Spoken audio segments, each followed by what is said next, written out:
आज अपने खेत में आलू बो रहे हैं, आप लोग को भी दिखा रहे हैं। और शिवांश भी हैं, हम भी हैं और साथी लोग भी हैं।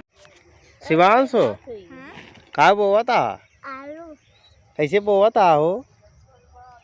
दिखावा रच के बोई के।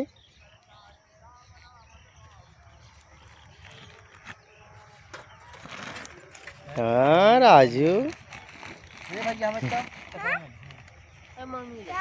मौनी दे दे।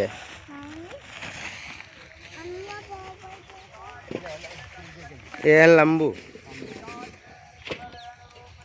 लंबू जी है। आलू की मेड़ी चढ़ा हुआ था।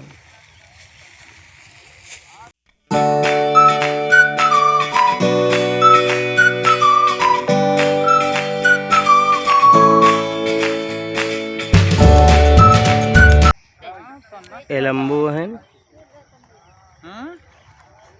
सब चीज रोल निभावत है, चाहे ज़्यादा बनवा चाहे कोनो भी चीज़ दे इनका। ये देखा डायरेक्टर साहब यह है तो भाई आलू बहुत है ना, उसके बाद मेड़ी उड़ी भी अच्छा चढ़ावा था। और ये अम्मा और ये बाबू शिवांश है आज अपने खेत में आलू बो।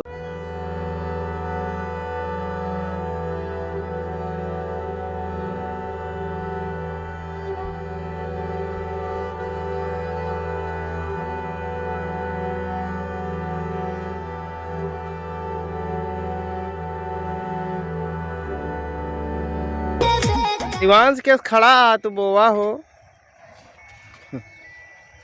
यारी लख जा रच के भैया इधर लखो ऊपर। हाँ या